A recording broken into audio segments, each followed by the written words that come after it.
Good morning, everyone. So, before we begin, let's all stand wherever we are. Let's prepare our heart.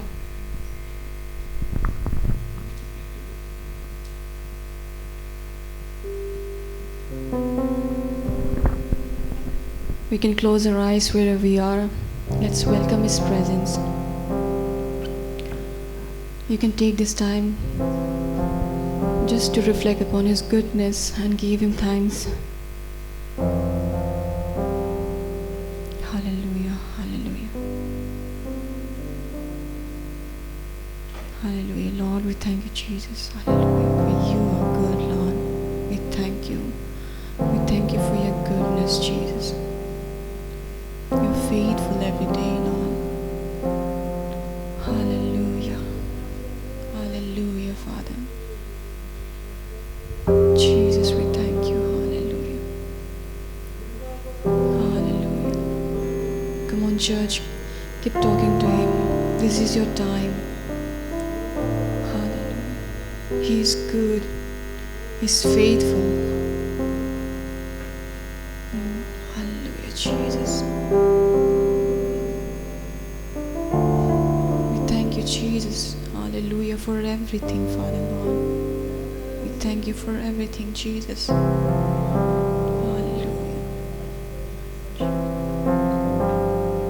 Jesus. Let's welcome His presence, church, in our midst this morning as we worship Him. Hallelujah, Lord, we welcome you, Lord, in this place, Father, Lord. Come have your way in us, Jesus. Hallelujah, Lord. We long for you this morning, Lord. We put our eyes on you, Lord. Jesus. Jesus, we step everything aside, but we look into you this morning. Our focus is on you, Lord. Come have your way in us, Lord. Come move in this place, Lord. Stir our heart this morning, Lord, as we worship you, Lord Jesus. Hallelujah.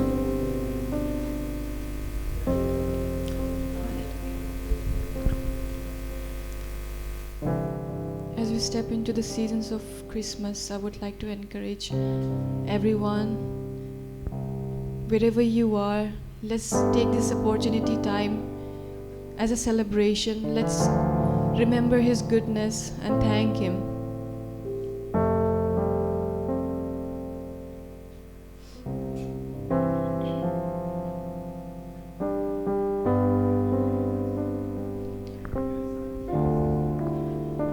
No matter what you're facing this morning, church, let's take this time to thank Him, because He is the reason that we get joy.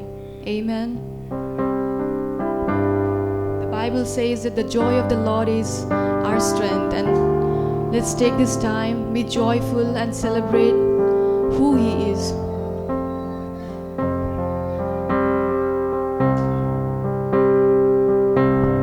I've got joy in the morning, joy in the evening. You keep me dancing in every season, whatever comes tomorrow. I've got joy. Sing it out. I've got joy in the morning, joy in the evening. You keep me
tomorrow. I've got joy. I'm letting go. I'm in your presence, dance till the sun comes up. You make me strong wherever I praise you, Jesus. You fill my cup, and I'm not ashamed. I'm seen a say. I would not sing it out, child. What will call for this? Call Freedom. I'm not ashamed anymore, 'cause I've got joy in the morning, joy in the evening. You keep me dancing in every season. Whatever comes tomorrow, I've got joy. Together, I've got joy in the morning, joy in the evening. You keep me dancing in every season. Whatever comes tomorrow, I've got joy. I've got joy. I've got joy in the morning, joy in the evening. You keep me dancing in every season. Whatever comes tomorrow, I've got joy. I've got joy, joy, joy. Down in my heart, I got joy, joy, joy. Down in my heart, I got a joy, joy, joy. Down in my heart, hallelujah. Sing it all together. Joy, joy, joy. Down in my heart, I got a joy, joy, joy. Down in my heart, I got a joy, joy, joy. Down in my heart, hallelujah. I got a joy, I got a joy, joy, joy. Down in my heart, I got a joy, joy, joy. Down in my heart, I got a joy, joy, joy. Down in my heart, hallelujah. I've got joy in the morning, joy in the evening. You keep me dancing in every season. Whatever comes tomorrow, I've got joy. I've got joy in the sunshine. I've got joy in the sunshine, joy in the rain. You keep me dancing again and again. Whatever comes tomorrow, I've got joy. I've got joy in the morning, joy in the evening. You keep me dancing in every season. Whatever comes tomorrow, I've got joy. I've got joy in the sunshine, joy in the rain. You keep me dancing again and again. Whatever comes tomorrow, I've got joy. I've got joy, joy, joy. Down in my heart, I got a joy, joy, joy. Down in my heart, I got a joy, joy, joy. down in my heart. Hallelujah. Sing it out. I got a joy, joy, joy. Down in my heart, I got a joy, joy, joy.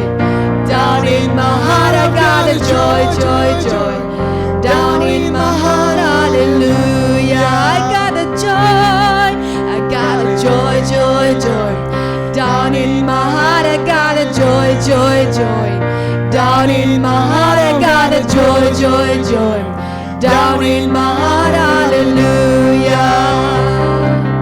I've got joy in the morning, joy in the evening. You keep me dancing in every season. Whatever comes tomorrow, I've got joy. Yes, I've got joy in the sunshine, joy in the rain. You keep me dancing again and again. Whatever comes tomorrow, I've got joy. Why would I? Why would I not sing of your presence even when trouble comes? Why would I not worship forever? And I'm not ashamed, I'm seen as saved. No, world goes foolish, you gave freedom. I won't hold back anymore, 'cause I've got joy in the morning, joy in the evening. You keep me dancing in every season. Whatever comes tomorrow, I've got joy. I've got joy in the sunshine, joy in the rain. You keep me dancing again and again. Whatever comes tomorrow, I've got joy. I'm letting go.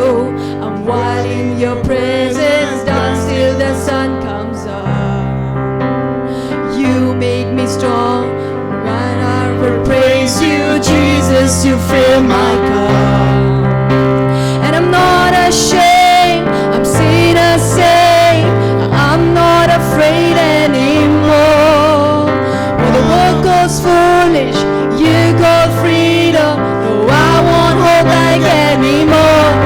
I've got joy in the morning, joy in the evening. You keep me dancing in every season. Whatever comes tomorrow, I've got joy. I've got the sunshine, I've got joy in the sunshine, joy in the rain. You keep me dancing again and again. Whatever comes tomorrow, I've got joy. I got the joy. I got the joy, joy, joy. Down in my heart, I got the joy, joy, joy. Down in my heart, I got the joy, joy, joy. Down in my heart, hallelujah. Sing it out all together. I got a joy, joy, joy. Down in my heart, I've got the joy, joy, joy. Down in my heart, I've got the joy, joy, joy. Down in my heart, hallelujah. I've got the joy, I've got the joy, joy, joy. Down in my heart, I've got the joy, joy, joy. Down in my heart, I've got the joy, joy, joy. Down in my heart, hallelujah. Hallelujah. Can we give a clap offering to the Lord? Hallelujah. Hallelujah. No matter what the circumstance we are facing today, church, let's take this time to thank God, because the Bible says that the joy of the Lord is our strength. Amen. John 10:10 says that the thief comes only to steal and kill and destroy, but I have come that they may have life. Amen. Hallelujah. Hallelujah. Let's declare this morning, and let's not forget how precious we are in the sight of Jesus. Hallelujah. Hallelujah.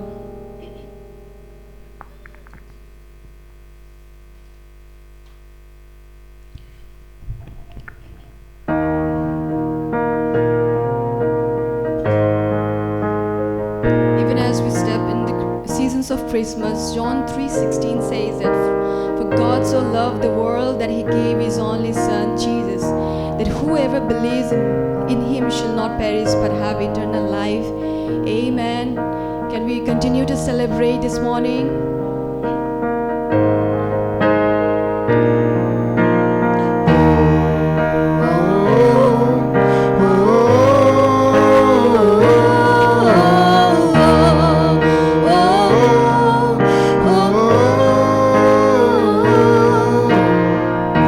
It starts with the story of a baby born in Bethlehem. It ends with the glory of a spotless lamb being raised again. The earth is rejoicing, heaven and angels sing, it's Christmas morning. Come and see what the angels say, it's the blessed morning. God so loved that he gave his son, oh Jesus Christ has come. It's Christmas morning. Come and see what the angels say, it's a blessed morning. God so loved that he gave his son, oh Jesus Christ has come. It's great.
Christmas joy to the world.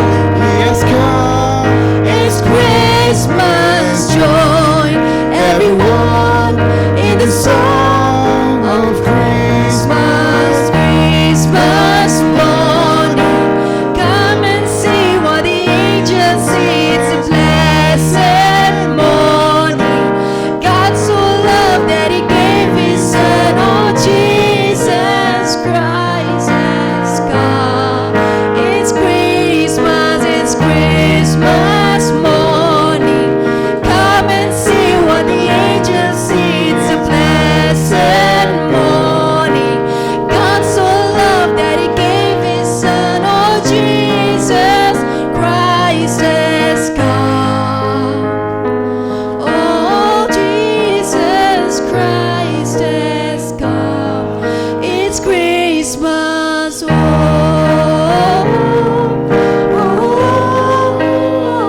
sing it out.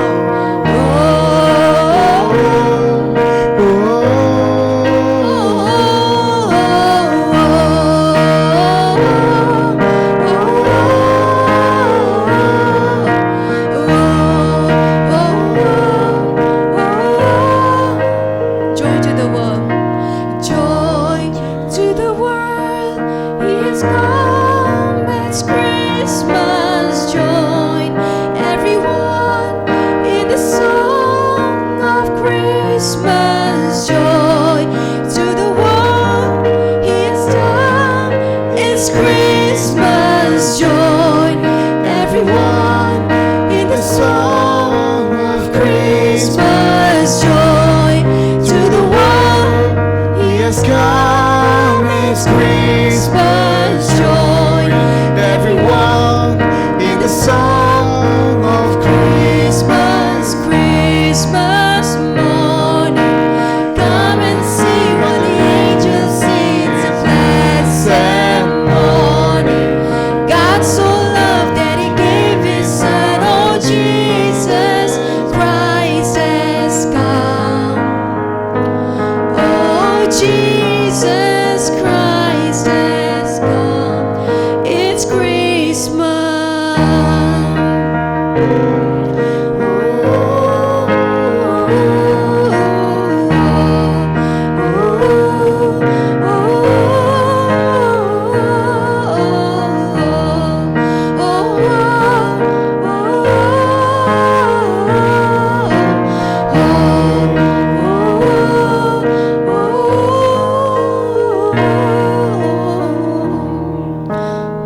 Hallelujah, hallelujah.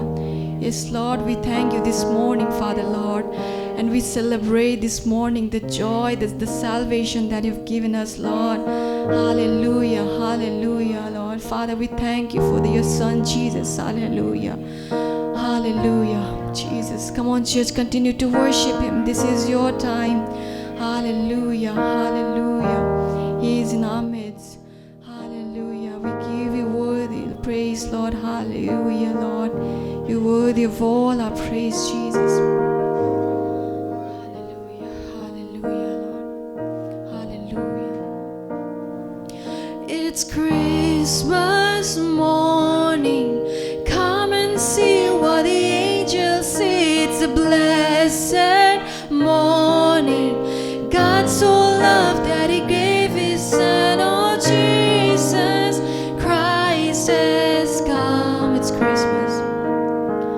It's Christmas morning. Come and see what the angels say. It's a blessed morning. God so loved that He gave His Son. Oh, Jesus Christ has come. It's Christmas.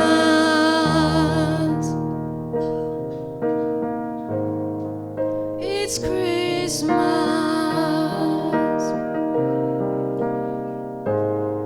Hallelujah. Thank you, Jesus. Thank you. Hallelujah.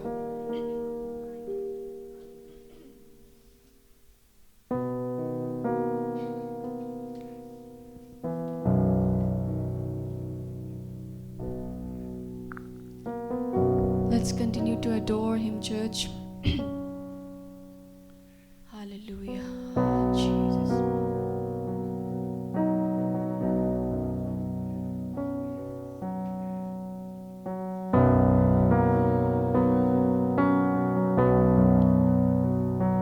Oh, come, oh, ye faithful, joyful and triumphant. Oh, come ye to Bethlehem.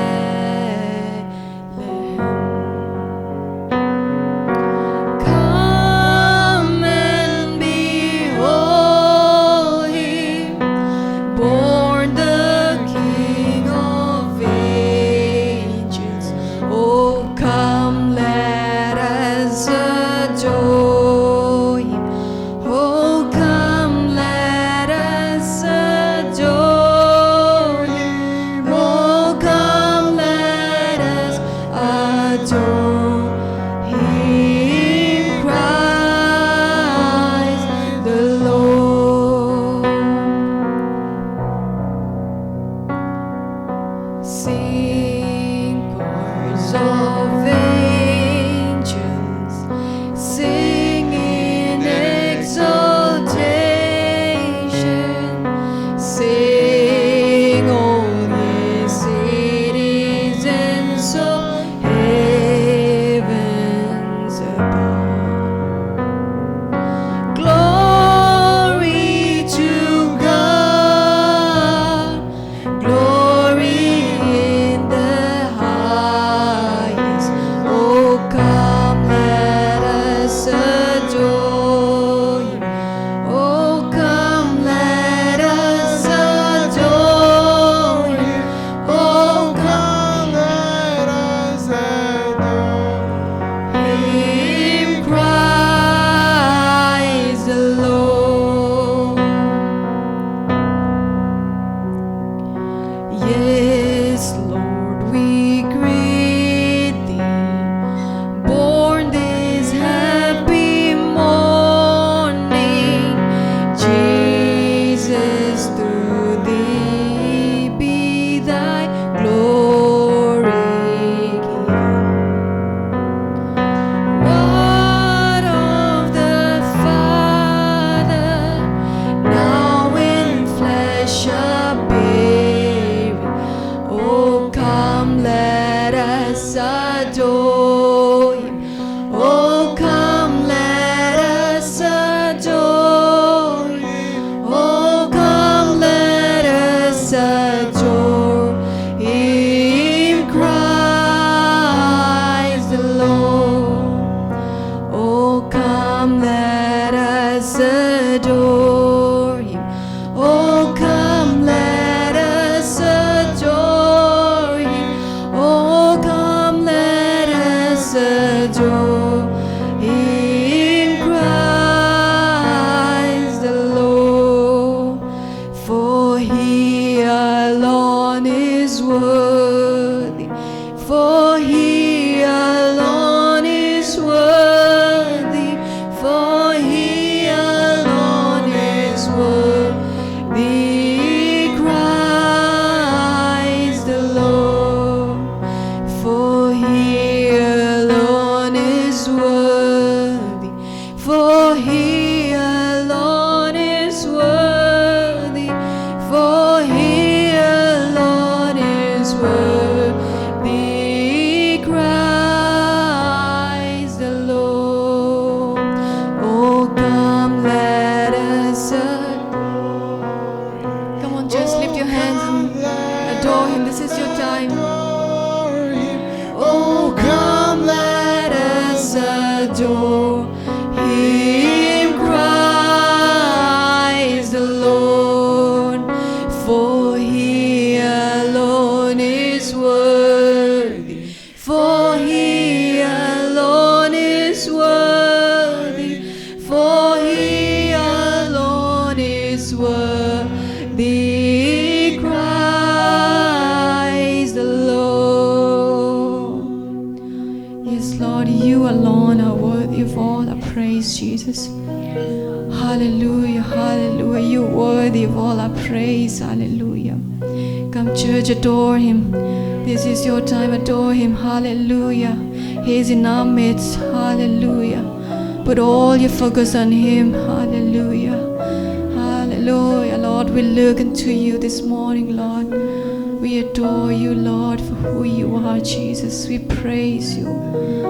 Hallelujah. Bless your name, Jesus. Hallelujah.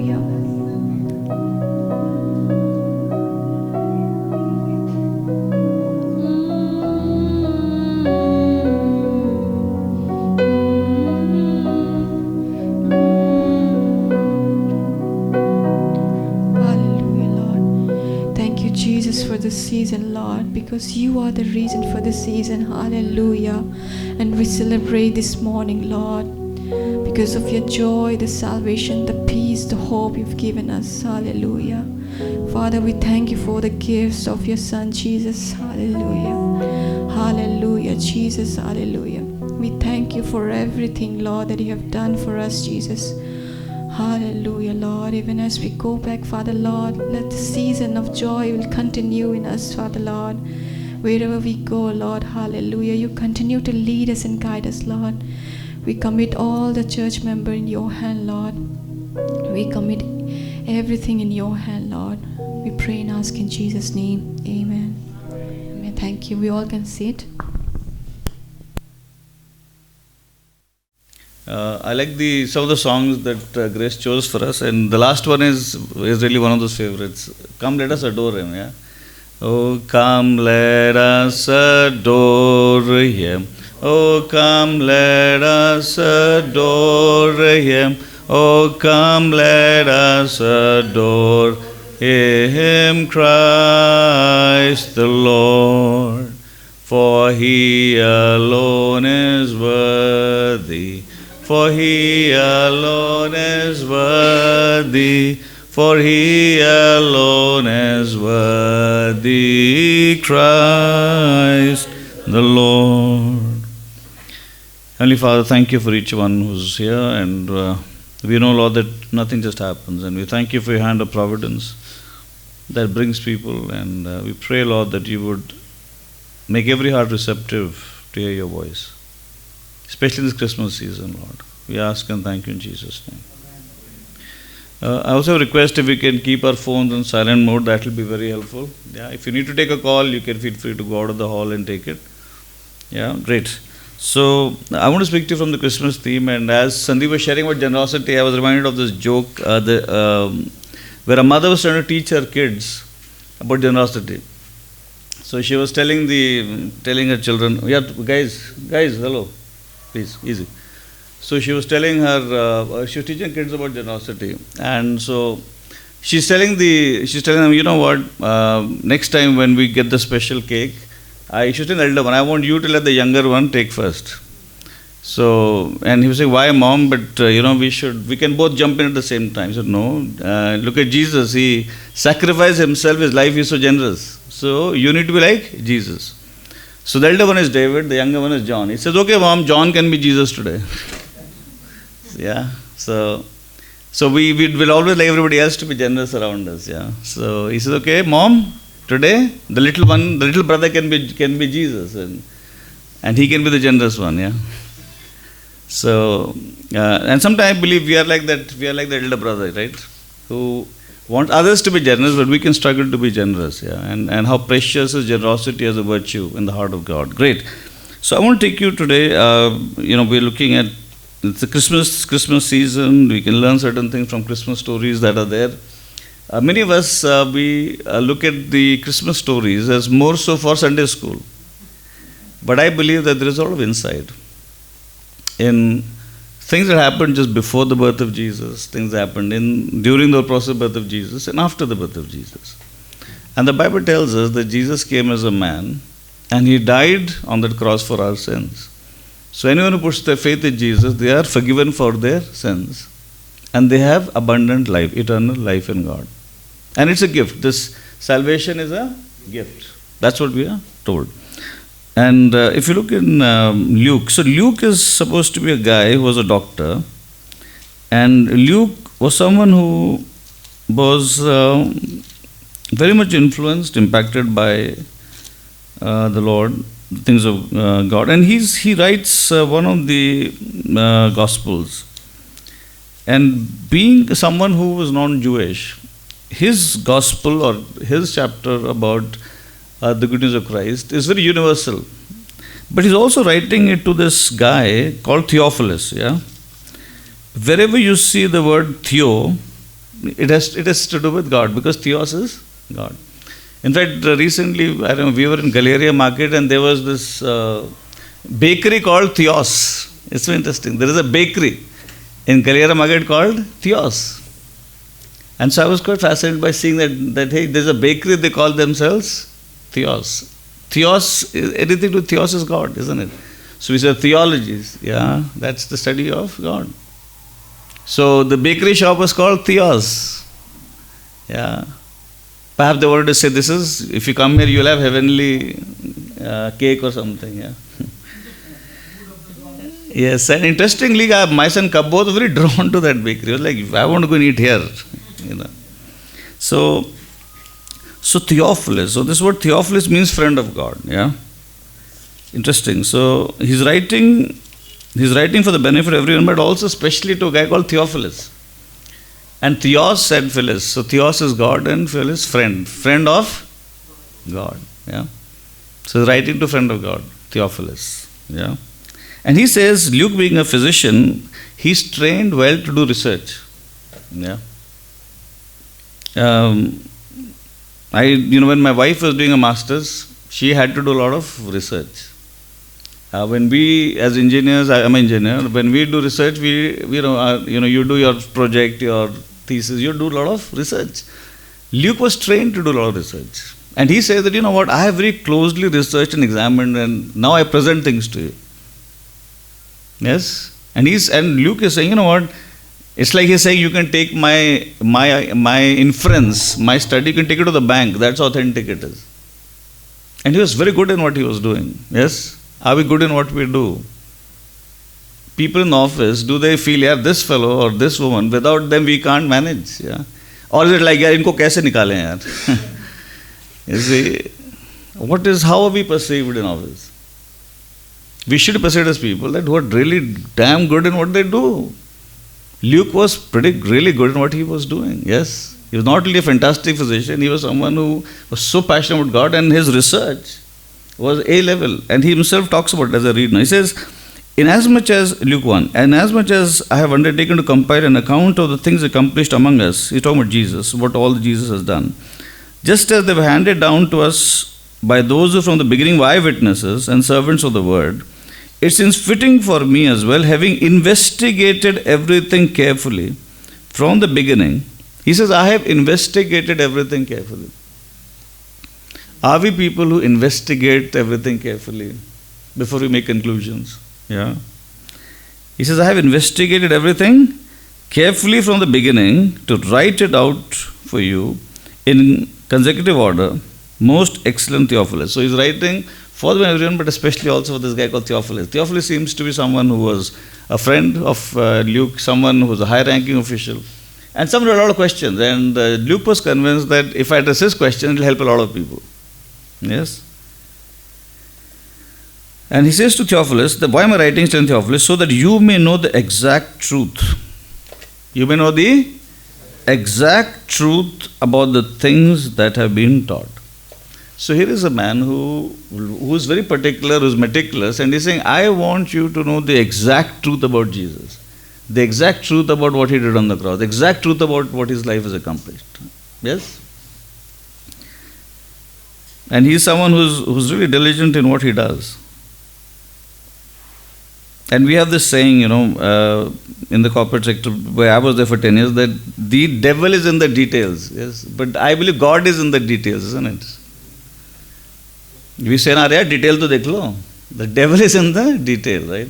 Especially when you buy medical insurance, where is the devil? It's in the details, isn't it? Those things we don't read, that's where all the stuff comes which will get you into trouble when you go to take your claim. And they say, aapne fine print nahi pada, aapne chote lines nahi pade. You see. So then the saying has come, devil is in the details. But I believe God is in the details, yes. And Luke is saying, I have investigated and I have put things together. Why? So that you will know the exact truth about Jesus Christ. The exact truth about why He came as a man, His death on the cross. He rose on the third day, sin couldn't hold Him. If you put your faith in Him, now you live forever. You have abundant eternal life. So first he starts off by saying why he has written, and then he straight away goes to talk about Zacharias and Elizabeth. Yes. So he says, in the days of Herod, now he is writing in a time, and we know that timeline is divided by AD and BC. Yes. So what is BC? Before Christ. What is AD? After death, and it's also called the year of the Lord. Yes. But it's interesting that the Lord is a significant person. That whole timeline is divided by BC and AD. Yes. And so at this point of time, Herod is the guy who's ruling Judea, and he's basically a vassal who's under the Romans. Okay. So we are talking about a particular place, Judea, and a real person, Herod, okay, who was king of Judah, and there was a priest, and so we're being told that Herod was ruling. It's like Mr. Modi is the Prime Minister of India right now. That's the specific here. Yes. So Herod is the king of Judea, and there was a priest named Zacharias. Now Zacharias is interesting meaning of Zacharias. We'll come to that later. So the priest was named Zacharias of the division of Abijah, and he had a wife of the daughters of Aaron, and her name was Elizabeth. So he's a priest, and his wife is from a family of priests. And it says they were both righteous in the sight of God, walked blamelessly in all the commands and requirements of the Lord. So they're devoted people, they have taken God seriously. And it helps, it's important that we take God seriously, yes. It's very important that if we talk about ethics, we talk about holiness, about godliness, that needs to be displayed. It is very painful when, you bump into believers and certain places, and then you see that they have not been ethical. Yes, and then you hear they're fired, And it's really painful and sad for me. If you claim to know God and be godly, then it needs to show forth through your behavior, it needs to show forth through your ethics, it needs to show forth how you do life, isn't it? What's the point of hallelujah, praise the Lord, and then you're giving bribes or taking bribes or you're swindling money in your office? Come on. There's no point of that hallelujah, right? It has no sense.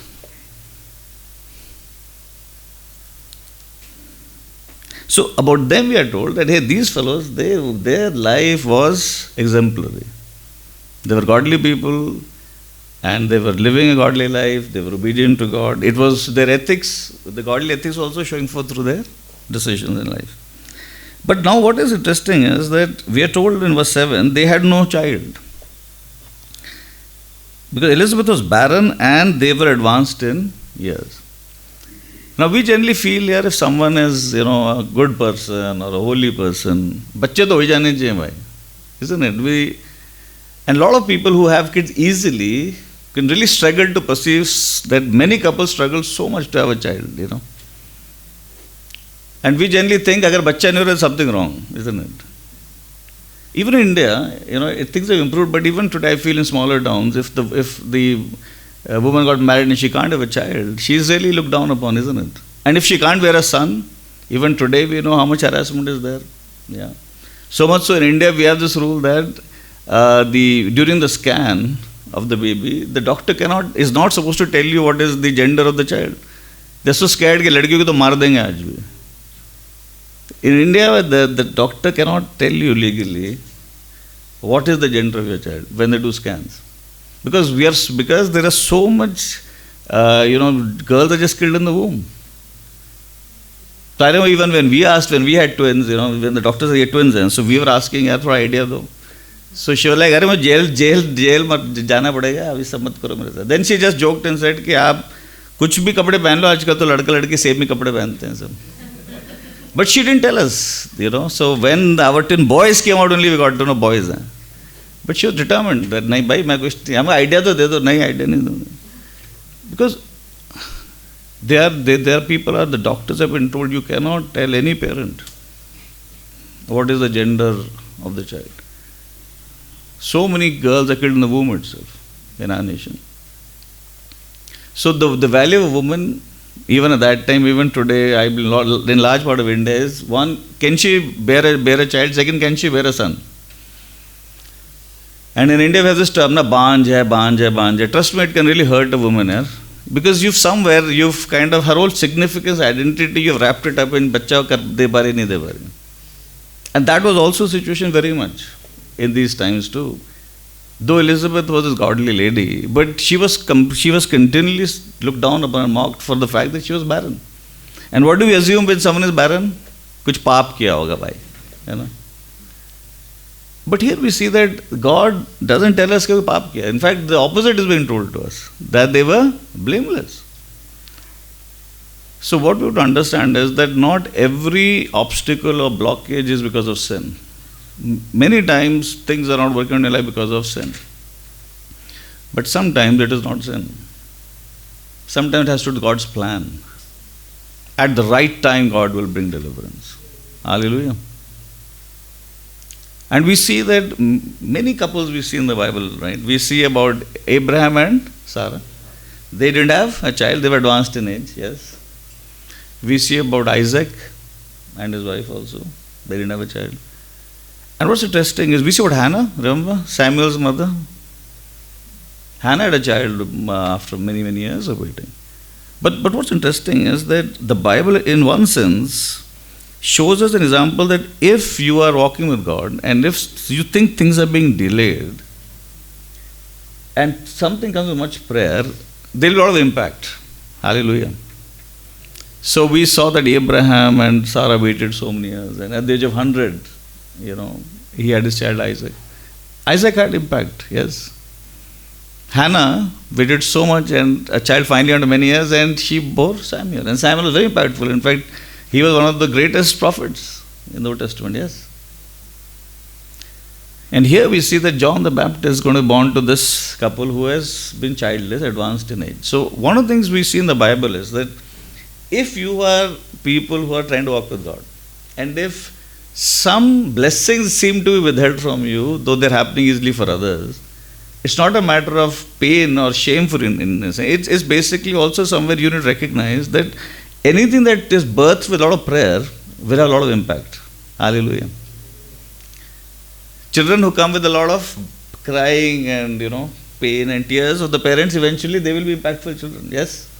We see that in the Bible, that impact is there. Hallelujah. And I believe it's also something God is encouraging us at the end of the year. If you have been waiting on the Lord for some promise to be fulfilled, and you have been trying to align yourself to God, and those things aren't working out, take heart. God is a God who fulfills His word. Hallelujah. He advanced in age, but God is still going to do it. Yes. We lose heart. Arey yaar, Prabhu 6 mahine ho gaye, 1 saal ho gaya, 2 saal ho gaya. We give up, right? In every area of our life, whether it's a career, whether it is marriage, whether it is children, we see that God encourages us with promises, doesn't He? But when we see 6 mahine ho gaya, 1 saal ho gaya, 2 saal ho gaya, we feel, arey yaar, this is not going to happen. But God says, no, it will happen in my time, my way. Yes. So I think this is so encouraging that here is a godly couple, and we are told they are advanced in age. They have no child. And God gives them a child miraculously. Hallelujah. So at the end of the year, I also want to encourage you. There are promises that God has been excited encouraging you. It could be your career, it could be your marriage, it could be you're not getting married, you're looking for the right person. It could be, it could be something to do with your kids. And the point really is that if God has been encouraging you, He is going to come through if you continue to cling to Him. But God doesn't want us to be passive. What is the problem? Why many people don't have vision or run with focus and vision? Because distraction hinders people from being focused on anything of value. What is distraction? You are actually looking at too many things. What does vision do? Vision focuses your life on a few things.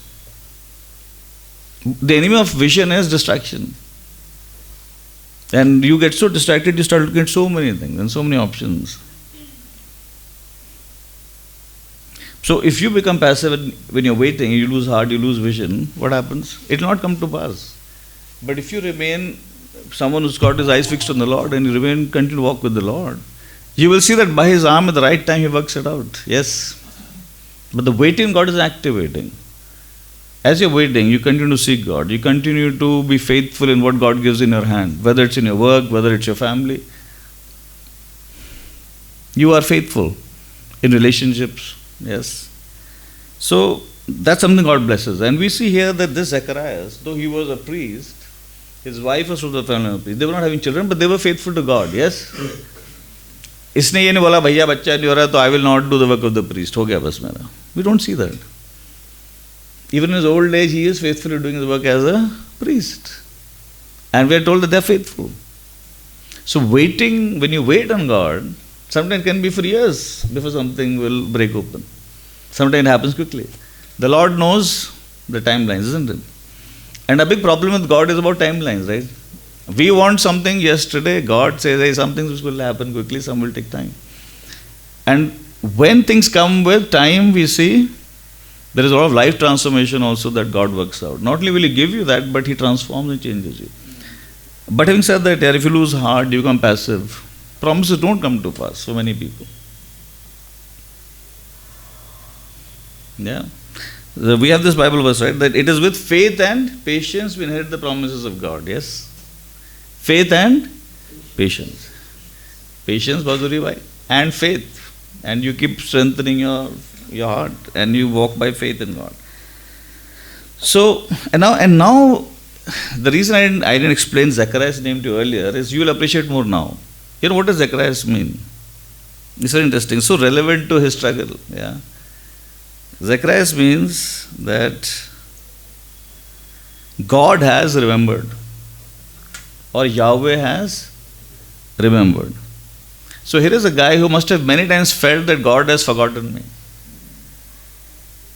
His name itself is God has remembered. So how much Zacharias should have actually encouraged himself just by reminding himself of his name. Uska naam kya hai? His name is God has remembered. So many times he must have felt God has forgotten. You're walking with God, bachcha hi nahi ho raha bhai. And children is a big blessing. Yes.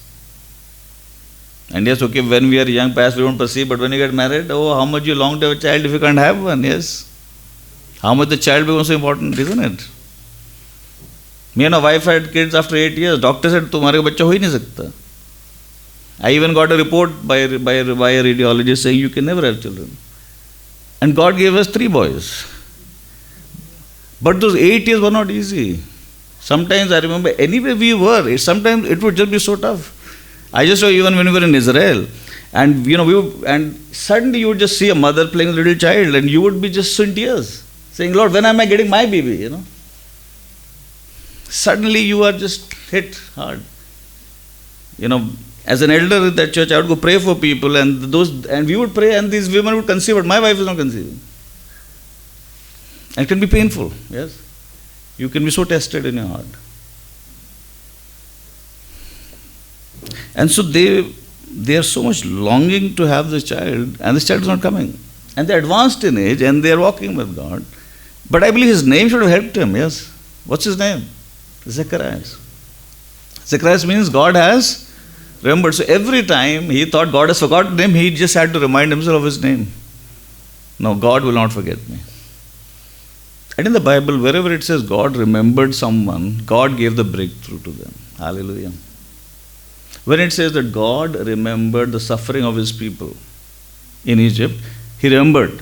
Then we are told that he stirred up Moses to go as a deliverer. So when God remembers, it's a very active thing. But Prabhu ek samay hai कि यार उस समय पे I will remember to bring the deliverance to you. Hallelujah. It's not that it's forgotten. But God uses the waiting time to transform us, change us. It would turn to him.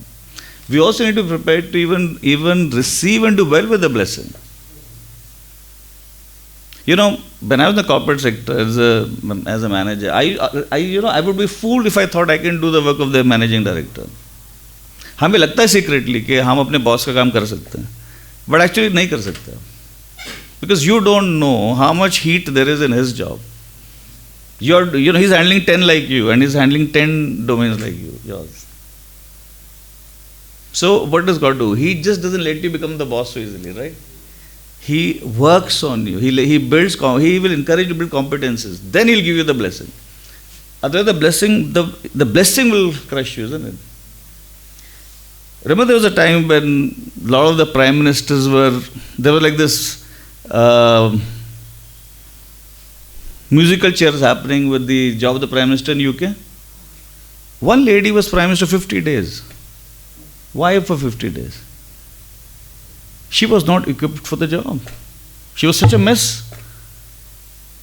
And so she had to go, right?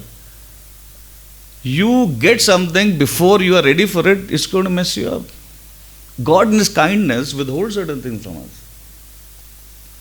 So every time we feel, "Arey yaar, mere ko promotion nahi mil raha hai. Perhaps God is trying to build in certain competencies so that when you get that promotion, you can thrive. Otherwise, that promotion will kill you, isn't it?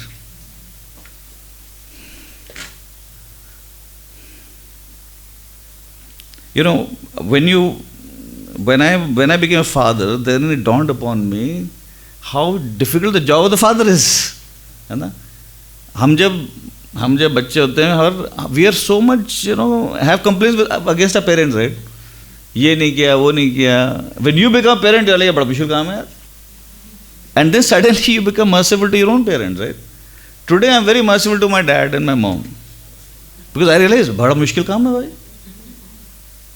So, things look easy from a distance.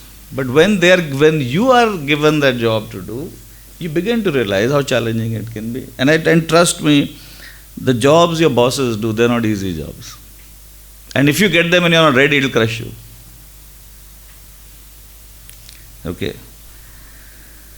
So, we see that God is a God who, certain things He does to build competence, certain things makes you wait because of the assignment that He has. That demands more waiting period for God to prepare you. The tougher the assignment, the more has to be the work, isn't it? The tougher the assignment, the more God has to work in us, yes. किसमें ज़्यादा मेहनत है भाई? If you have to get Commonwealth gold medal or Olympics gold medal? Olympics. So the one who's training for the Olympic gold has to put in, I believe, so many 100 times the effort of a Commonwealth person, isn't it? So based also upon your calling and assignment, God determines your training school and the things that happen with you. The deeper the call of God, the more challenges you will go through so that you are ready for that deeper call of God. Right? So they are advanced in age. Now it happened that while he was performing his priestly service before God in the appointed order of his division, according to the custom of the priestly office, he was chosen by lot to enter the temple of the Lord and burn incense. Now, we know that in the Old Covenant, the temple in Jerusalem was the center for culture, for religion for them. And now we know that for those who have put their faith in Lord Jesus Himself now is the center point for us, right? And our bodies are the temple of the Holy Spirit. But before Jesus came and died on the cross, what was the center point of worship? It was the temple at Jerusalem. The temple at Jerusalem was the center point of worship, culture, life for them. After Jesus has come, now those who put their faith in Jesus, they become the temple of the Holy Spirit. Hallelujah.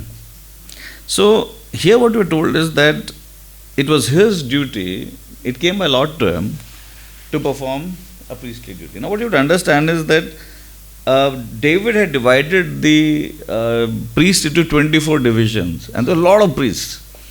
So you would get an opportunity to burn incense in the temple once in a lifetime.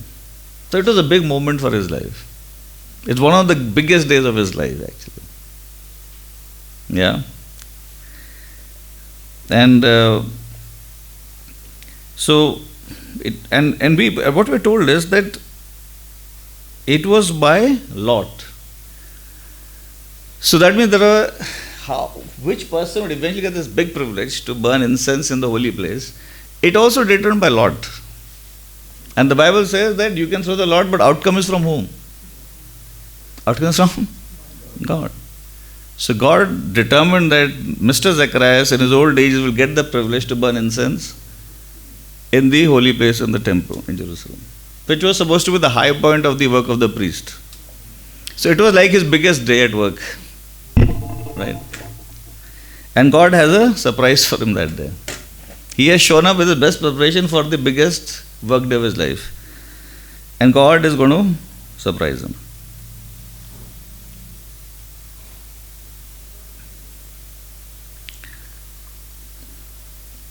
So it happened that while he was performing his priestly service before God, in the appointed order of division, according to the custom of the priestly office, he was chosen by Lot, the hand of providence of God, to enter the temple of the Lord and burn incense. So, हमें कई बार लगता है ना Lord तो छोटी चीज़ है, but even the outcome, the Lord comes from God, the Bible says, yes? Hallelujah. So when it says by Lot he came, no, God wanted him there that day. Yes? See, so many times the Lord will surprise us. Yes, in the Bible there are a lot of suddenlies, which are suddenlies for us but not for God. Yes, suddenly the angel appeared. अरे यार वो प्रभु के लिए suddenly नहीं, हमारे लिए suddenly है वो. प्रभु पूरी तैयारी करके बैठे हैं कि आज I am going to lay siege and I am going to talk to this person. Yes, you read your Bible, you see many times word like suddenly. Suddenly this happened. Suddenly angel appeared. यार हमारे लिए suddenly है, प्रभु के लिए suddenly नहीं है. He has pre-planned everything. We see ना Gideon is डरा पड़ा है, Gideon is hiding in a wine press and वो अपना he's beating wheat. It's a suddenly an angel appeared. वो प्रभु के लिए suddenly नहीं है भाई, वो Gideon के लिए suddenly है. But God with every purpose and intent sent him. Yes. So now look at this. So the whole multitude of the people were in prayer outside. So in the temple at Jerusalem, there was the outer place where the people could come, then there was the holy place where only the priest could go, and then the Holy of Holies, where only once there the high priest could go, right? So Zacharias could only go into the holy place, and that also, it would generally happen once in a lifetime for them. So people are praying outside in the courtyard, and then he's inside burning incense before the morning sacrifice and after the evening sacrifice. So it happened that while he was performing this, and the people, verse 10 says, the whole multitude of people in prayer outside at the hour of the incense. Verse 11 ko dekho. And an angel of the Lord appeared to him. Now, he didn't expect this, isn't it?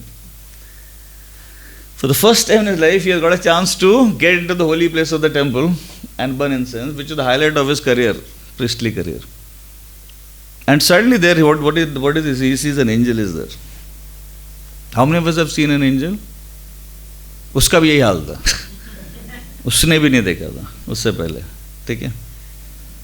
So if you should ask him before that, वो उसका भी यही हालत होती है जो Benjamin देख रहा है ना मुझे, एंजल भैया क्या बात कर रहा है, वो भी ऐसे देख रहा होगा कि John have you seen angel, John angel कहाँ का एंजल, कौन एंजल है. I wish my wife was an angel. Yeah. So it says Zacharias. It says an angel of the Lord appeared to him, standing to the right on the altar of the incense. He's burning incense at the altar, and the angel stands there. Zacharias was troubled when he saw the angel. Yeah? Of course, you are not expecting some figure to stand there, right? It's like you are alone in your room and suddenly somebody appears.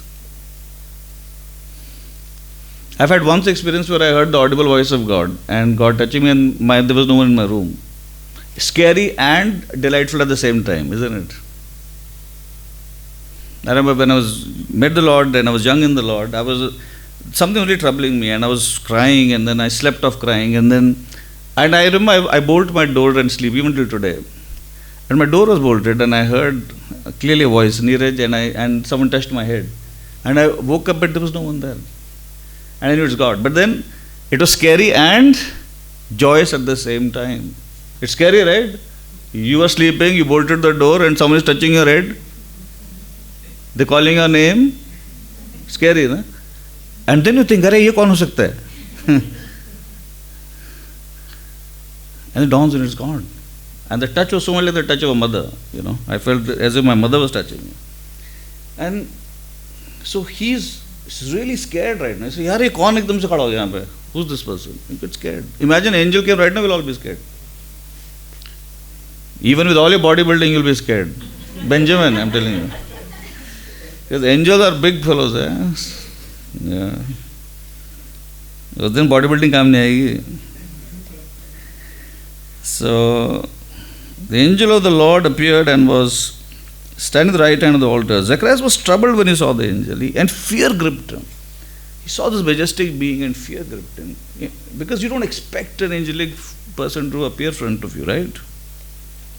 And the angel says to him, do not be afraid. The angels know that we'll get scared when we see the spectacular beings. So सबसे पहली बात क्या बोलते हैं? Do not be afraid. Even the vision that John had, what are the first things told to them? Don't be afraid. What was the first thing when Jesus appeared after the resurrection in the midst of the disciples? Suddenly, what did the Lord say? Don't be afraid, peace be upon you. Because the Lord knows what will happen to us, right? Suddenly when, from nowhere, imagine suddenly Lord Jesus appears right now here. We'll be joyful and scared at the same time, right? And so he's scared. This fellow is really scared. And so the angel is helping him say, yaar, dar mat yaar. Huh? Do not be afraid, Zacharias, for your petition has been heard, and your wife Elizabeth will bear you a son, and you will give him the name John. For so many years he has been praying, his wife has been praying. They have become advanced in age. पता नहीं कितने सालों से प्रार्थना कर रहे हैं. Finally, one fine day when he least expects it, on the biggest day of his work life, God shows up to talk to him. You know, God will show up anywhere to talk to you. Not just in church, not just in your room. He'll show up in the most unexpected place to talk to you. Here, God is showing up in his workplace to talk to him. In the biggest day of his work life, God sends this amazing angel to talk to him. Yeah? And how encouraging here that so many years they have prayed, and he's been told, yeah, God has heard your prayer. Do not be afraid, Zacharias, for your petition has been heard. So they were praying. God responds to prayer. Can we say this? God responds to prayer. हमें क्या लगता है यार इतने साल हो गए तो छोड़ दो यार अभी. But you know, it's very interesting. Sometimes I have stopped praying for certain things, and then the Lord has reminded me and said, this is the answer you're praying for. तू भूल गया, but I didn't forget. And look at the answer. That's the answer. Hallelujah. So many years back when we were in Gurgaon, the roads were not completed, you know, there was even no bus shelters, there would be hardly any public transport, and we would go praying for so many things.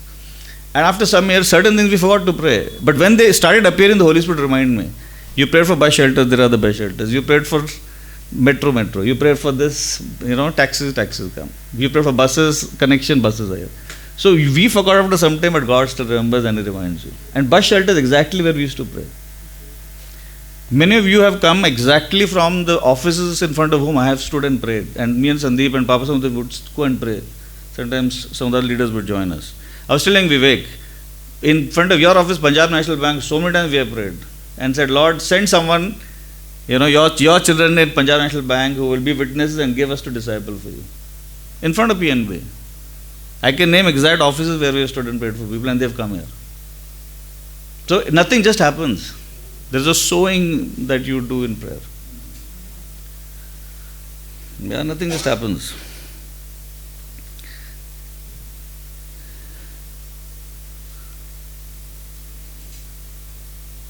So he's been told that you're going to have a son. And very interesting, God is saying, you are going to call him John. That's very interesting. Many times God doesn't give names. He gives impressions to parents. This is what you will call your child. This is the impression. You can figure out the name. Sometimes God decides that baby book name छोड़ दे मैं बताता हूँ. Yes. This baby book of this names you have छोड़ दे. I'll tell you the name also. We have 3 boys. What's so interesting is the one boy who's not doing well is the one whose name God gave us. The ones who are doing well, we only got impressions for their names. Very interesting. And so that's even more encouraging for us that the only one whose name God gave us was Kabul. For the others, He gave us impressions, and as for impressions, we gave the names.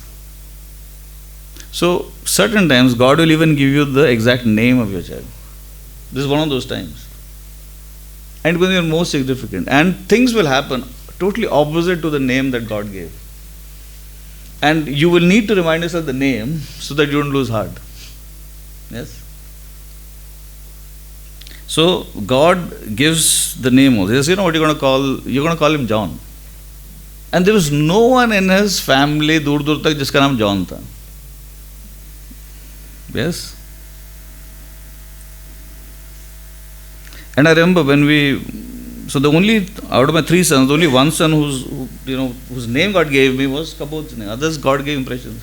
And when we kept his name Kabod, there was so much opposition from our families. Because they're like, यार कबोध कौन नाम रखता है यार? सुबोध होता है, कबोध कौन रखता है?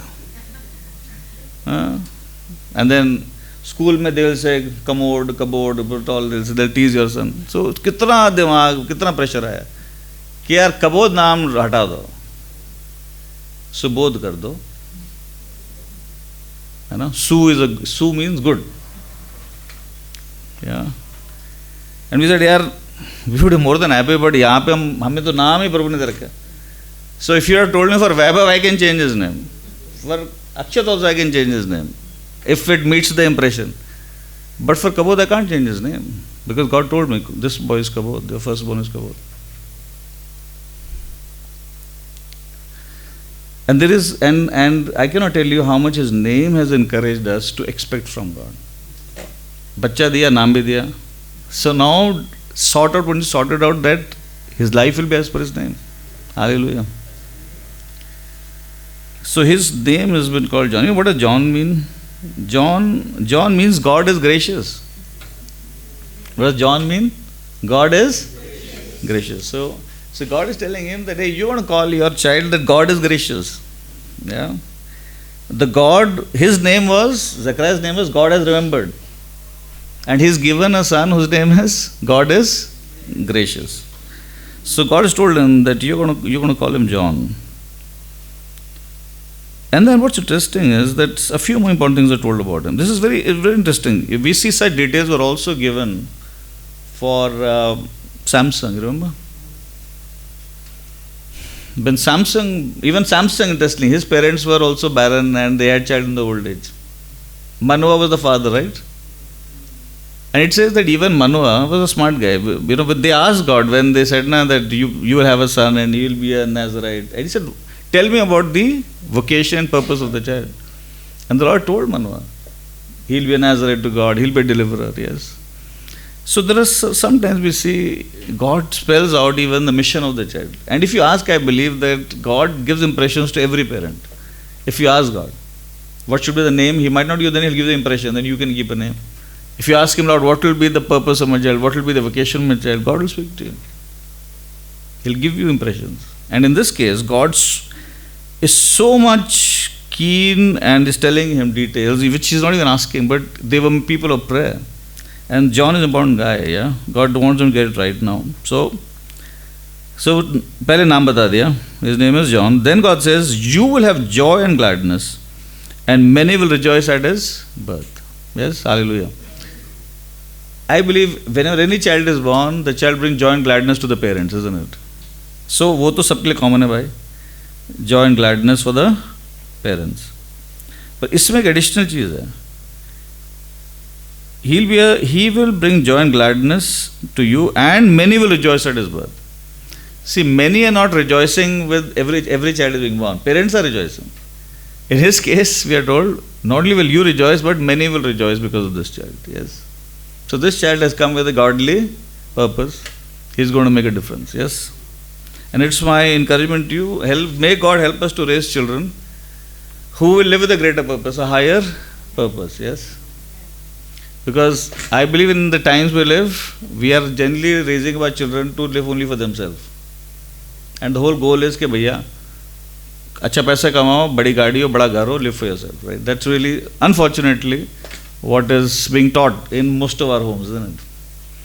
But I believe that God wants us to raise our children to be people with a higher purpose. Yes, you do your job, you do it well, your job will help you to have a decent life. But your life is not just about living for yourself. You must live for a higher purpose. Yes? If God made you intelligent, go help people who are not intelligent. Yeah? God made you strong, go help the weak. God made you rich, help the poor. Isn't it? So, it's my encouragement to you, precious ones. May God help us to raise up children who are going to have a higher purpose in mind. They are not just going to live for themselves, but they will have a higher purpose. Yes? Purpose is very important. If you don't have purpose, you are going to be someone who is going to be very distracted all your life. You're not anything meaningful when you just live for yourself. We must live for a higher purpose. Yes? And God also will bless those who live with a higher purpose. We see more and more. Yeah?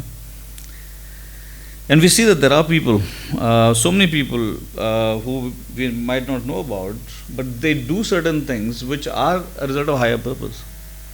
Yes, and we see God blessing them. There is this guy called Vivek Oberoi. He's not really a famous hero, but he's done certain things which are because of higher purpose. When he was very depressed, his mother told him something very interesting. His mother said to him, "You're so depressed, the only way to come out of this is do something good for others." In other words, the mother was saying to him, live for a higher purpose. And this guy, they have given a lot of money for surgeries of kids, for cancer treatment. He's given a lot of money for that. And he said, the more I would give money, and the mother would also tell him, don't just give money. Go and visit people who you've been giving money for the treatment. Mil ke aao unko.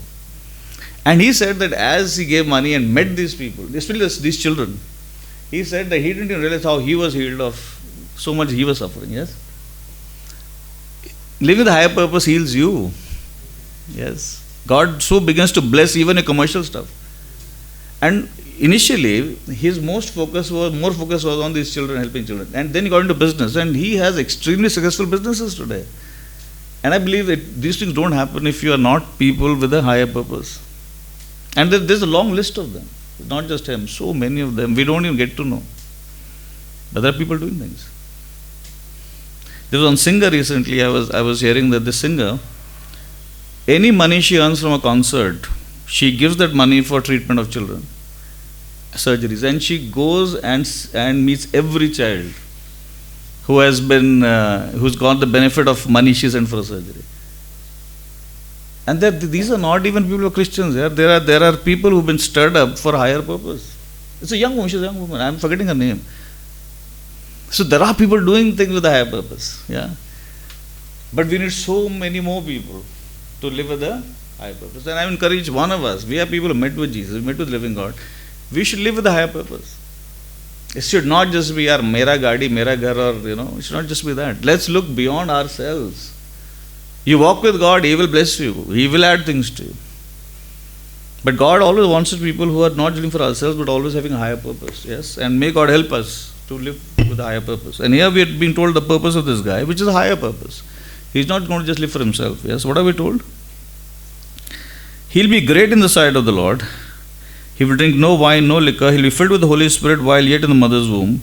He will turn many of the sons of Israel back to the Lord their God.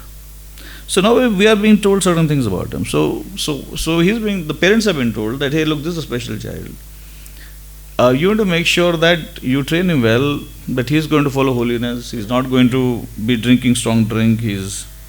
In other words, they are being told that this is a special child, and you need to make sure that he is being trained well in the ways of God, walks in holiness. And then they are told that, interestingly, God says he'll be filled with the Holy Spirit in the mother's womb. We don't see that happening for anybody else. Yes, we see that because of the assignment that John had to prepare the way of the Lord before Jesus came, he was filled with the Holy Spirit from the mother's womb. In our cases, that has not happened, right? We heard the gospel of Lord Jesus Christ, that Lord Jesus died on the cross for our sins. When we prayed and said, Lord, yes, I acknowledge I'm a sinner. Acknowledge you died on the third. You died on the cross for my sins. You rose on the third day. You live forever. We invited the Lord in our hearts. We know that we were born again. We received the Holy Spirit. A day came when we were baptized in the Holy Spirit. So for us, it didn't happen in the mother's womb. For this guy, because of the assignment, unique assignment he had, we are told that what an exception was made for him. He was filled with the Holy Spirit in the mother's womb itself. Amazing, isn't it? So, God is telling, Naam bata diya John. God is saying that take heart, I'm going to empower this kid specially.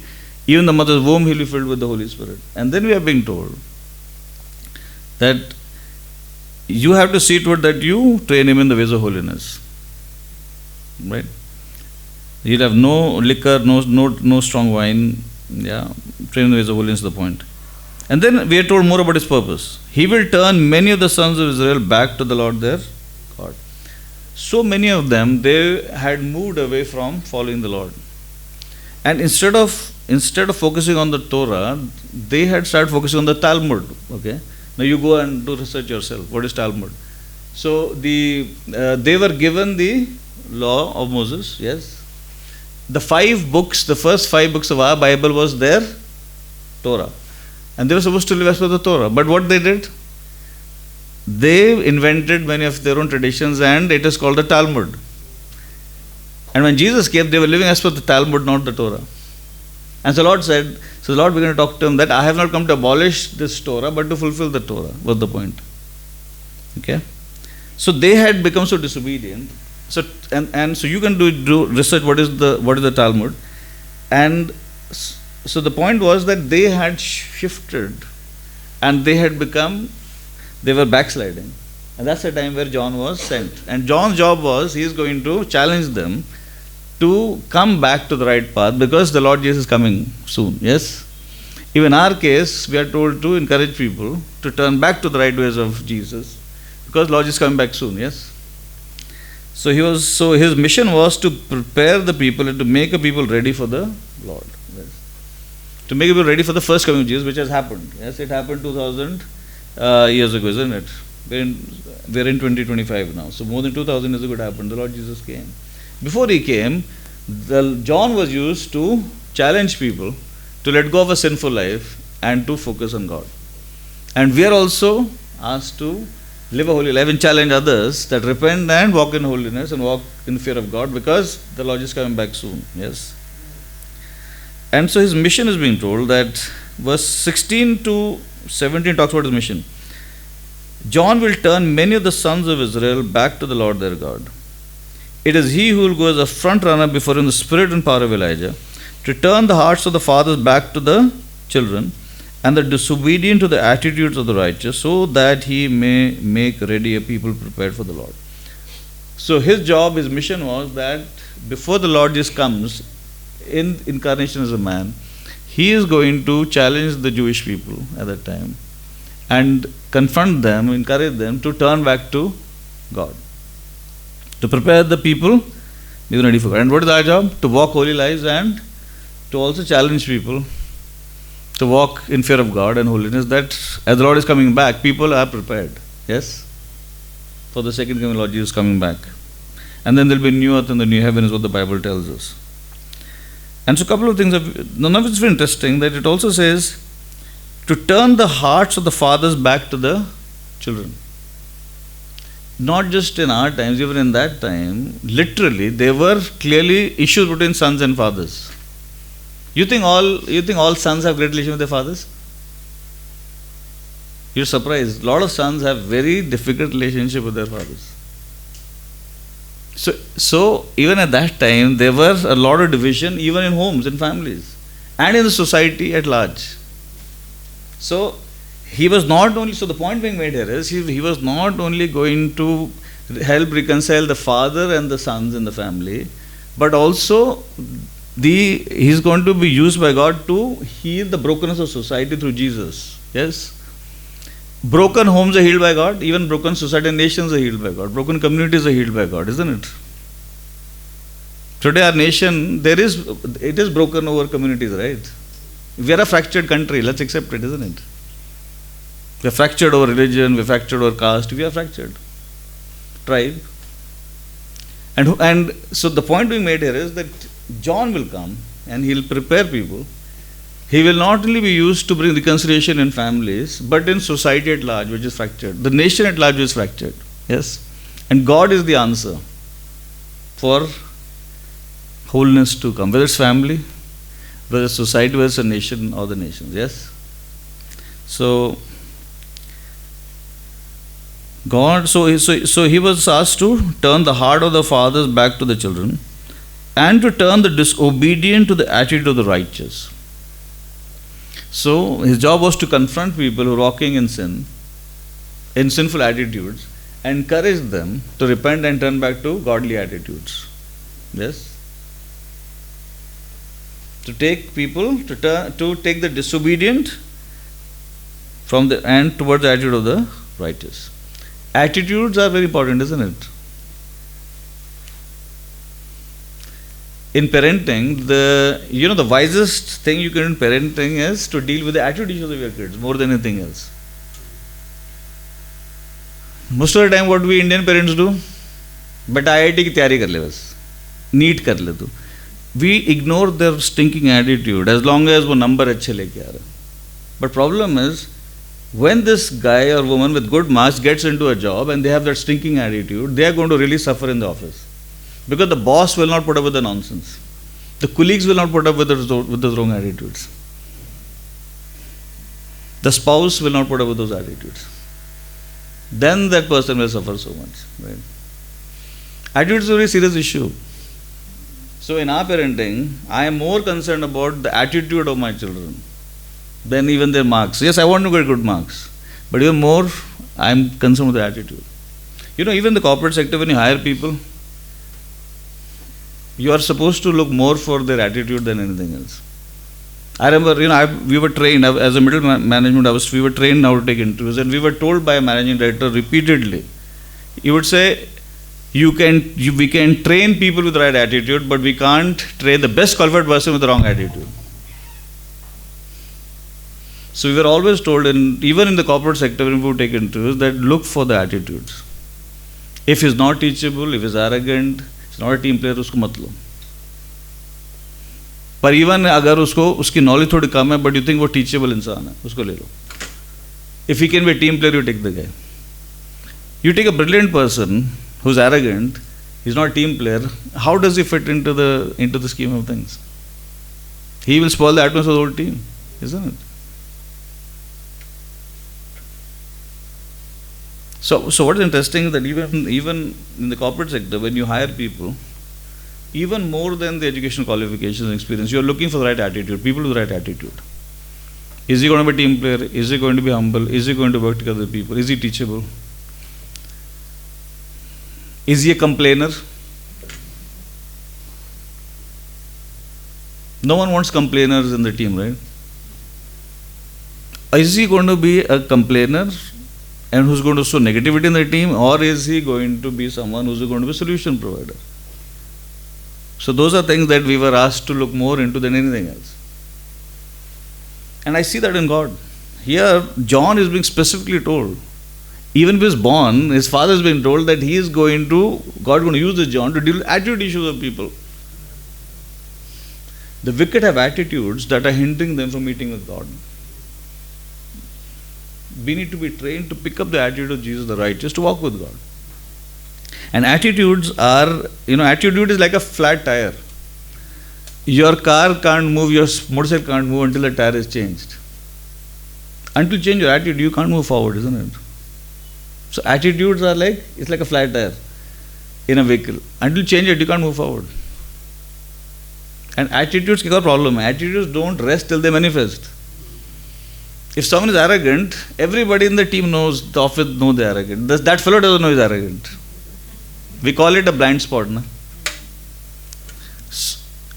Attitudes will not rest till they manifest. You're a critical person, that attitude will come out. You're a stingy person, that will come out. You're a generous person, that attitude will come out. You're an accommodating guy, that attitude will come out. So attitude don't rest till they manifest. So he's been told here that you need to prepare people in the area of attitude. And attitude में क्या करना पड़ता है? How do attitudes change in our lives or in anyone's life? First you acknowledge that yes, I have this bad attitude.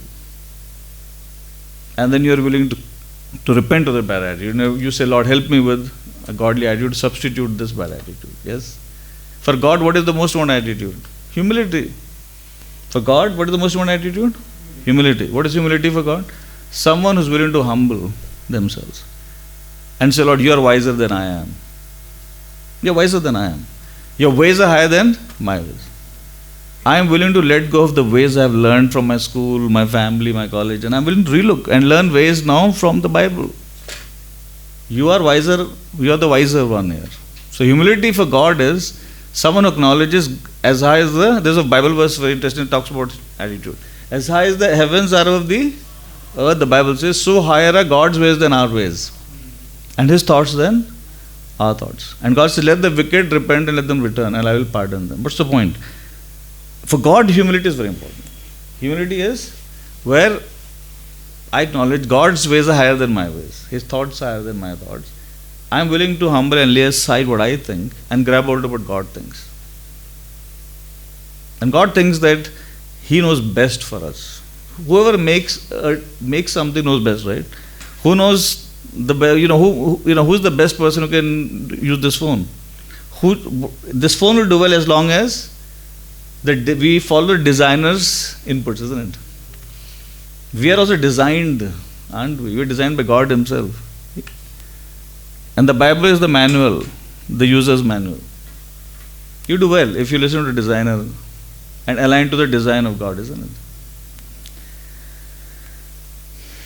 So, I'll just close now quickly, please. And Zacharias then says to the angel, how will I know for certain that this will happen? Okay, now here is a guy who's been praying for many years. Angel shows up and says, you're going to have a son, and he is having doubt now. इतने साल हो गए भाई कुछ नहीं, अब तो मैं बुढ़ा भी हो गया हूँ. So his point is, I'm an old man, I will have a child. Yes. How will I know this for certain? What is the problem? He sees himself as an old man, isn't it? When our vision of my problem is bigger than the vision of God, I'll have a problem. Yes? When the vision I have of my problem is bigger than my vision of God, I'll have a problem. He's saying, I'm an old man. How can I have a child? I'm an old man. I'm an old man, and even my wife is advanced in years. An angel says something interesting. He says, I'm Gabriel. Wake up. I'm Gabriel. Man, tu mera question kar raha hai. I am Gabriel. And then he's telling him, कि यार मैं कौन हूँ, मैं क्या करता हूँ, सुन तो ले. He realizes this fellow is really struggling to accept the message. And he's अपने introduction दे रहा है बेचारा वो वहाँ पे खड़ा हो गया. कहता है यार, you're not impressed with all my flashiness and all my, I'm shining bright and everything. He's not impressed. He's giving his introduction. See, God loves people. Yeah. Gabriel thinks there is a need to give an introduction now. बेचारे में introduction दे रहा अपना. कहता देखो भैया बता दो कौन है. Why doubting? I'll tell you who I am. I am Gabriel. Second, where do I stand? I stand in the very presence of God. तो सुन लो भाई मेरी बात. That's his point. I'm not a frivolous fellow here. I am Gabriel. I stand in the very presence of God. मैं वहीं से सुन के आ रहा हूँ भाई. This is his point, right? And I find amazing how much God wants to help us. How much we are able to mess up things and God still comes after us, isn't it? I am Gabriel. I stand in the presence of God, and I have been sent to speak to you. I have been sent to speak to you and to bring you this good news. Hallelujah. A good news was brought to him that you're going to have a son who's going to be mightily used of God. And in the Christmas season, let's remind ourselves that what is the good news for all of us in the Christmas season? That Lord Jesus came as a man. And in Him is all manner of salvation for mankind. You put your faith in Lord Jesus, you have salvation. Hallelujah. And it's a gift. You don't have to do anything crazy to attain it. Or anything hard to attain it. It's a gift. Yes? That's the good news. What is the good news? At Christmas time we must remind ourselves that Lord Jesus came as a man. Our sins were put on Him. And He was crushed for our sins, not us. And if anyone puts their faith in this Lord Jesus, they are going to have eternal abundant life. The abundant life of God. And all we need to do is, we acknowledge, yes Lord, I'm a sinner. I acknowledge that Lord Jesus, you came as a man. I acknowledge you died on the cross for my sins. I acknowledge that because you're sinless, you raised on the third day, you live forever. And you welcome in your heart. Hallelujah. You repent of your sins, you welcome in your heart, and He comes. He changes your life. It's a gift. The salvation is a gift, and that's the good news. You don't have to earn a relationship with God. Yes. So He was also given a good news. And then it says, behold, you shall be silent and unable to speak until the day when these things take place, because you don't believe in my word, which will be fulfilled in the proper time. Again, we see the mercy of God. This fellow, John, would have messed up his miracle with his mouth. So the Lord shut his mouth. Gunga hi kar diya usko. God so wants this guy to have his miracle. and not mess up his miracle. उसको गूंगा ही कर दिया प्रभु ने कुछ time के लिए कि shut his mouth यार. He will speak words of unbelief, doubt, he will mess up his miracle. And so we also see here, as we close, the importance of the mouth, the tongue. The Bible says the power of life and death is in the tongue. Let's say this. The power of life and death is in the tongue. And we see the power of life and death in the tongue. And God is so merciful and kind. God so much wants John and Elizabeth to have the miracle. The Lord, the angel strikes him. He's mute कर दिया उसको, mute button दबा दिया उसको. And you know, only when the child is born, then mute button will be unmuted. God so much wants them to have this baby. God doesn't want John to mess his miracle with his mouth and words of unbelief and doubt. And precious ones, in our life, many of the times we will mess up our miracles with unbelief and doubt. So many times we kill our own miracles by speaking words of doubt. Yes. There is a story of a woman where there was a man called Derek Prince praying for this lady who was deaf. So he will pray for her, and then she will say, I can't believe it that I can hear. Yeah? And then she'll go deaf again. Second time again, he put his fingers in her ears and he said, be open in Jesus' name. Again she says, I can't believe I can hear. Again she will go deaf. Third time again he prayed for her. Same thing. I can't believe that I can hear. And she went. And then he said, yaar leke jao usko. Teach her how to use her mouth to strengthen the miracle, not to kill the miracle. Yes, these are real things that happen. Yes. And what's interesting is, and then he's also reminded, look, these things will happen. I'm sent by God, and they'll happen in the proper time. Promises are fulfilled with faith and patience. God has a timing to do things for you. Verse 21, the people were waiting for Zacharias. They were wondering at his delay in the temple. When he came out, he was unable to speak, and they realized that he had seen a vision in the temple. He kept making signs to them and remained mute. God ne mute kar diya tha usko. And when the days of his priestly service were ended, he went back home. And then Elizabeth had been pregnant. She kept her in seclusion 5 months, saying, this is the way the Lord has dealt with me in these days, when he has looked upon favor upon me, and he has taken my disgrace among people. So here we see that she was going through disgrace because she was not having a child. The way a lot of women in our country go through disgrace if they don't have a child, especially don't have the male child, right? But praise God, I believe things are changing in our country. And then we see how this baby is born and is mightily used of God. So now I want you to close your eyes and I want you to reflect on the sermon, please. My expectation is that the sermon will encourage you, give you hope at the end of the year. And especially I want to encourage you, if there were certain promises where you have got discouraged, please let it encourage you. God's dealings with Zacharias and Elizabeth, please let it encourage you. And if you're someone who does not know Jesus, I would encourage you to think about the claims of Jesus where he says that he is the way, the truth and the life. Do think about the claims of Jesus where he says that I have come to give life and life in abundance. Let's our prayer this Christmas season you would have a personal encounter with Lord Jesus Christ. And the best part is that this salvation in Christ is a gift. Knowing God, having eternal life, this abundant life, it's a gift if you put your faith in Jesus. The Bible tells us that if you repent of your sins and you put your faith in Jesus and what he has done on the cross for you, you'll have forgiveness of sin and you'll have abundant eternal life in God. So the ones who know the Lord, I want you to think of areas, precious ones, where you are discouraged because over the years you have not seen fulfillment of promise and you are becoming passive, giving up. Let God's dealings with Zacharias encourage you. Though they were advanced in age, at the right time God did the miracle. God came through for his promise. God is a faithful promiser. And those who don't know the Lord, I encourage you to think about the claims of Jesus as a great Savior. This is your time, please. Reflect. Heavenly Father, we praise you, we thank you, we magnify your name. We thank you, Lord Jesus, for this great salvation that you have given us as a gift. We thank you that you were willing to humble yourself and come as a man. And then, Lord, you lived a sinless life and you died on that cross. Not for your sins, you never sinned, but for our sins. And because you were sinless, death couldn't hold you, and you rose up on the third day and you live forever.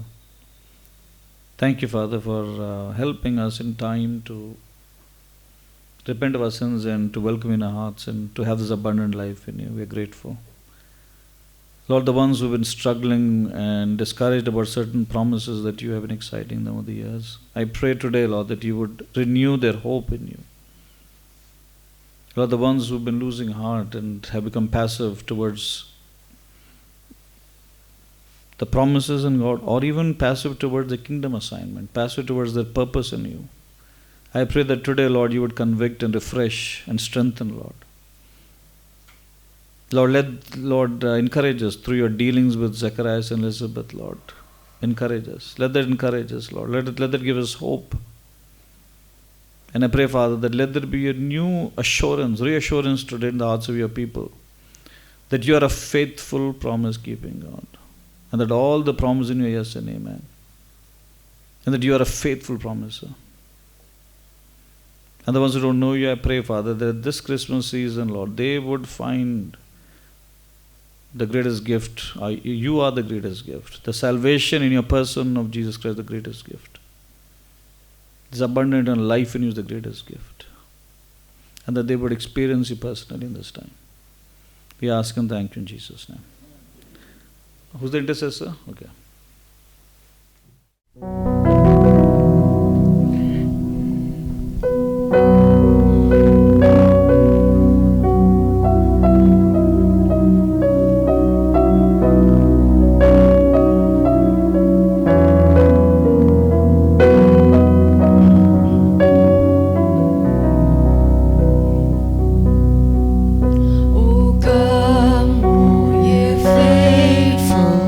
Joyful and triumphant.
worthy, Christ the Lord, for He alone is worthy, for He alone is worthy, for He alone is worthy, Christ the Lord.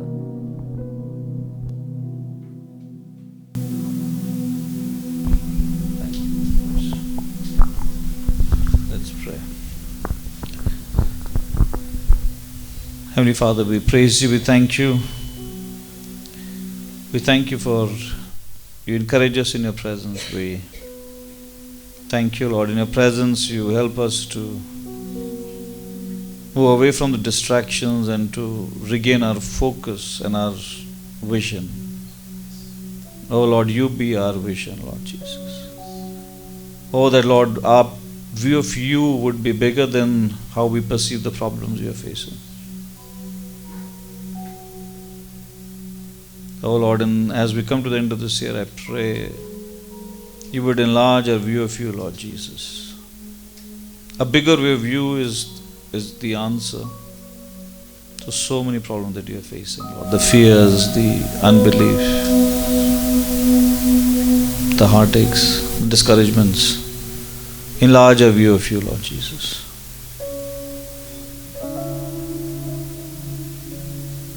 And I pray, Father, that let your dealings with Zacharias and Elizabeth, let it, Lord, renew our hope in your character, in your promises. And also, Lord, that it would ignite in us again a fire for your kingdom purposes for our life. Lord, even when you mentioned, the angel even mentioned the name of John, mentioned about the son you were giving Zacharias and Elizabeth. In the same conversation, details were given about the mission of this child.